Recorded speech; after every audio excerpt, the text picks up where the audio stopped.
Welcome, welcome, welcome, everybody. Now we are in week 6 of our Tech Thursdays. This week, we're going to learn how to use Scratch to make music. So during this workshop, you'll learn how to pick an instrument, add sounds, and press keys to play the music. Like always, please be prepared to press pause any time of this recording to experiment with Scratch. So let's get started. First, 3 things of housekeeping, like always. 1, if you haven't already, pause this video and navigate to Scratch and log into your account. If you do not already have one, please pause the video and create a free account. The website address is scratch.mit.edu. Secondly, failure is good. Don't be afraid to fail. Coding using Scratch may be new to you, or it may not be new to you, but you still may mess up. So feel yourself getting frustrated, take a deep breath, take a break, just walk away for a few minutes and come back when you're ready to engage again.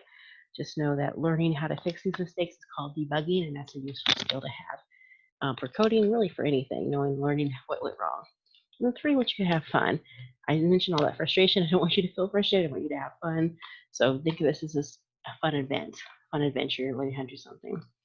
So for those of you who maybe not be aware, I always break up these lessons into 3 different sections, parts. The first part is the thinking part, where we'll do a little game, so then to get you thinking about what you want to create your project. The second is where I'm going to show you how to use Scratch to code. That's the instructing part. That part you may pause at any time and go along with me and try things, or you may wait till the whole thing's over and then at the end, create your own. The third, that's creating. That's actually when you're going to be doing the creating. We said instructing and creating, they go hand in hand. And hopefully you'll do some more creating after this video is over. And then you can also share with others. You have a Scratch account, you're able to share with the Scratch community and look what other people have done.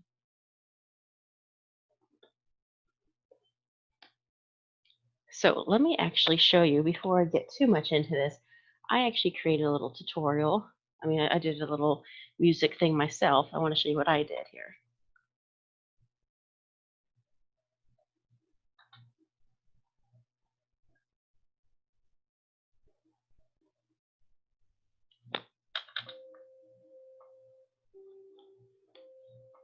So mine, you probably can't hear, but there is some animation.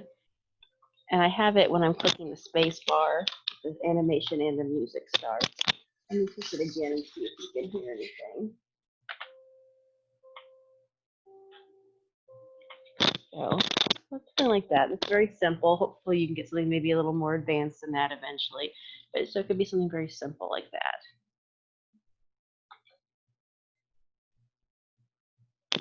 So we're gonna begin today. We're we're gonna be making music.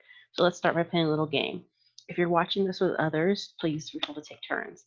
But using your hands and feet, I want you to make a sound.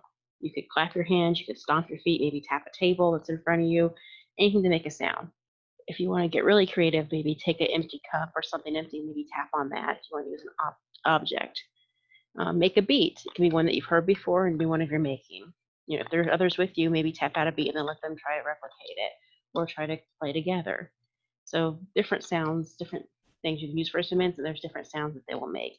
So do you have any ideas of what you might be thinking of making music with? If not, that's fine. We're actually going to see what Scratch can do by watching a little video first.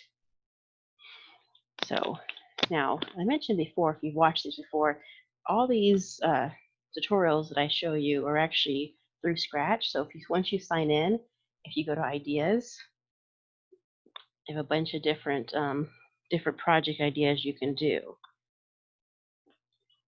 If you scroll down, we're looking for the make music one. So you click on that, we're going to try this tutorial. When we click on that, it does 2 things. One, it's going to let us have a little video that I'm going to show you. And 2, also it goes to actually creating a project.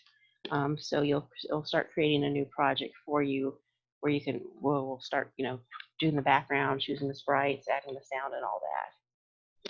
So see, here's the video right here. Here's it, just did Untitled. I'm going to call it music.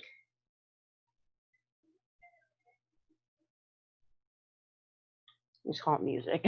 Any title you want, so it's saved on yours. So let's go ahead and watch this to give you some ideas of what you could do.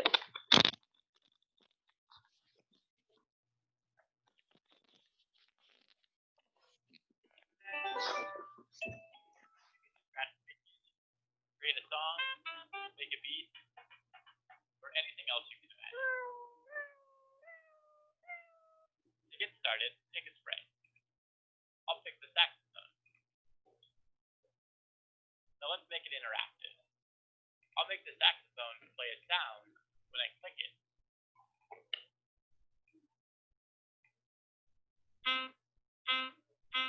Click the green arrow to do this code again, and explore what else you might add to your project.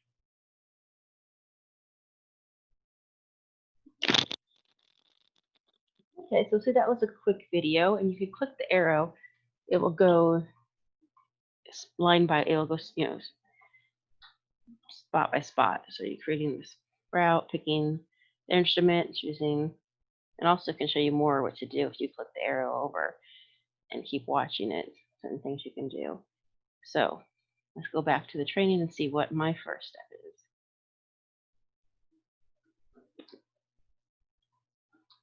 Oh, so a few things to think about before you begin. What instruments do you want to use and how interactive do you want to make it? So what I mean by what instruments is you see there'll be a lot of different sprites, they call them, to choose from. You can actually choose a musical instrument, or you can actually even choose something that's not really musical. It'll still play a sound. Or you can even record a sound. I'm not going to show you how to do this today, but I'll show you where to go to kind of start that. Then how much interaction do you want the person watching it, to have with it? Do you want someone to have to press keys or, or click the sprites to get the music to play, or do you want it to be kind of continuous once you start the scene, having its own song, its own music? So think of that when you start choosing everything. And you can always do it one way and then try it again differently later. I'm going to start with the more interactive where people have to touch things. Oops, wrong way. So the first thing we're going to do is we're going to choose a backdrop. I know the tutorial had it where they actually chose a sprite first, but I like the idea of choosing a backdrop. So go over here to the backdrop in the right hand corner, click on choose a backdrop. And so there's all you can various. I like, for this case, patterns. So I'm going to choose circles. It's a pattern of circles in the background. It would really go with anything. And this is what I want to do, but you could have it outside on a stage as you're doing a story of some sort, maybe with instruments, whatever you want.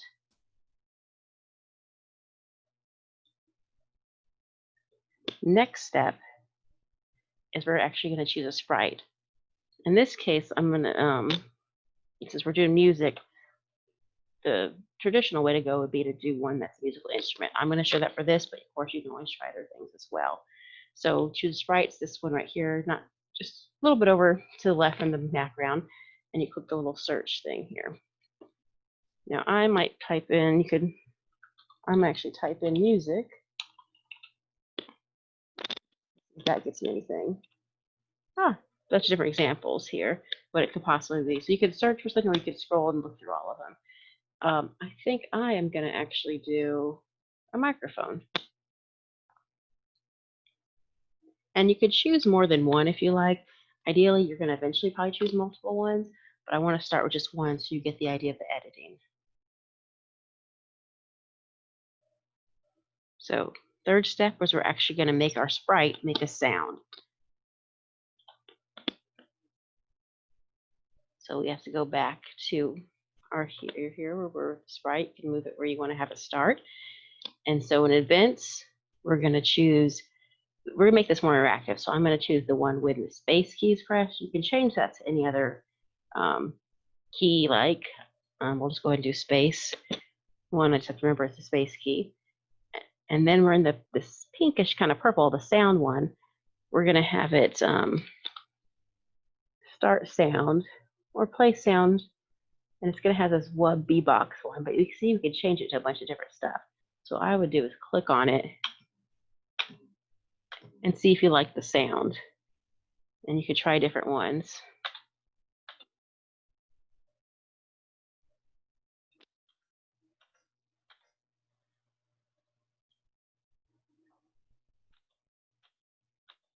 And I don't know if you can hear these sounds as well through the recording,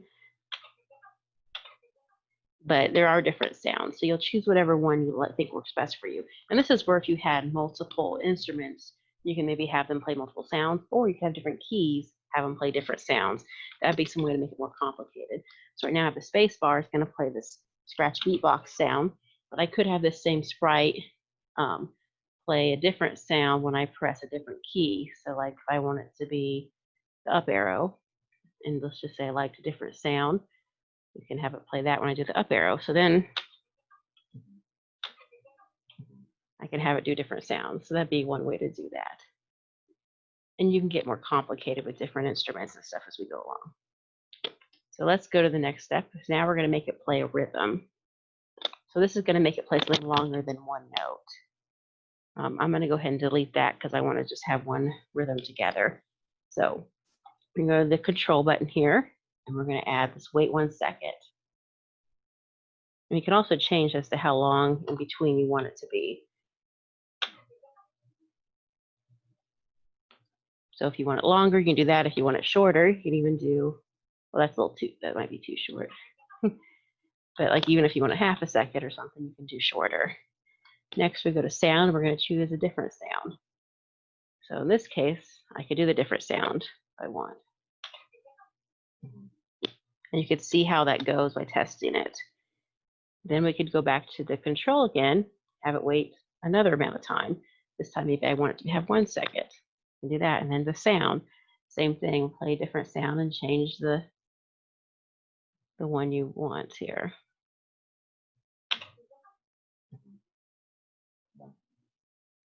And you'll just play with that to see how you like it. Like, oh, I don't like that came in kind of late. Maybe I don't like that sound. Maybe, so you could make it, just keep trying it, changing things up to how you like it. Is how you'll do that there. Next step, we're going to actually choose another sprite. This is how we're going to make it more complex. We're going to choose another sprite, and we're going to make that sprite make noises. So this is where you actually have more than one instrument. So go over here to choose a sprite, click. Once again, you can scroll down and look at what they have. You could also type in kind of what you're looking for and see if there's anything that works. I have a microphone there. Maybe I want to do the radio. So we're going to start with the same thing as we did the other one, events. We can have it when it's the same key list if we want. And then we could have different sounds. So let's see. Yeah, and this one has some different sounds as well. And you can see how they interact. So same thing, you'll go to control.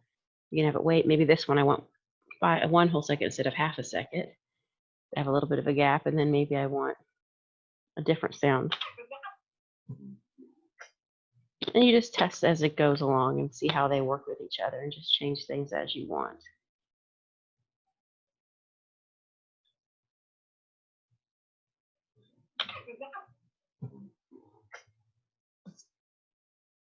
And that's how you get the sound going. You can make it more complex by adding some motion too.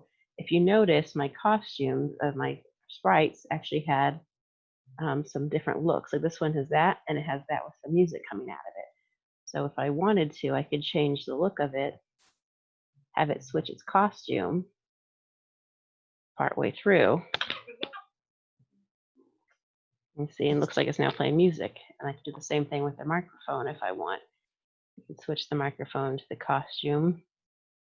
You can have it switch a couple times if we want, back and forth. But that's where you'll try things out. Add some motion. And you can add anything else if you want. If you want them to move, that was looks, changing the costume. You can have them move a little bit. Have them wait longer. You can have them repeat. I didn't have these repeat. They're just kind of going as they go. However complex you want to make it. Just test it out and see what works best for you. So now that you have some practice, I want you to try experimenting. So add more instruments, maybe add animation. Like I said, you can record your own sounds, which I don't know if you've noticed. When I was looking at different sounds, the very bottom, it has that record button. So you need to use the microphone and have the permission. I'm not going to do that right now, but you can actually record your own sounds too and add them to what you want them to make, which is pretty cool. So I'd say, if you have a microphone, go ahead and test that out. That'd be pretty fun. You could maybe make each instrument only make one sound, but use different keys to activate it. So you basically create your own sound. So like if you had 4 instruments, you could have 4 different keys that people press and they can create their own song as they go instead of having a rhythm. So you can think of some different ideas you could think of. So we're going to have more projects over the next few weeks as well and learn some new skills in Scratch. But I just want you to know, once again, for some debugging steps, because you're probably going to have something that's not working for you. So when it's stuck, feel free to talk to someone else. Try out small bits of code at a time so you can observe what is happening in each step. I'd say look closely at the blocks used in the tutorial or the activity cards to see if you're using the same blocks as what they're using, if you're not getting the same results. And then just remember, bugs happen, and knowing how to work through the issue is an important skill. So also I have thinking some thoughts about this. What did you like best about the project you made? What was the hardest part? And what would you change if you did it again? Remember, you can do these again many times, create new projects. I want to thank you all for joining us here. And next week, so if you wanted to watch the tutorial or you want to go to the ideas at scratch.mit.edu, and you go to the ideas one, log in, create an account, and you can find this as well as other tutorials too. And you can watch that video again or watch this one as many times you need to get some advice. Thank you so much. I hope you guys have a good week.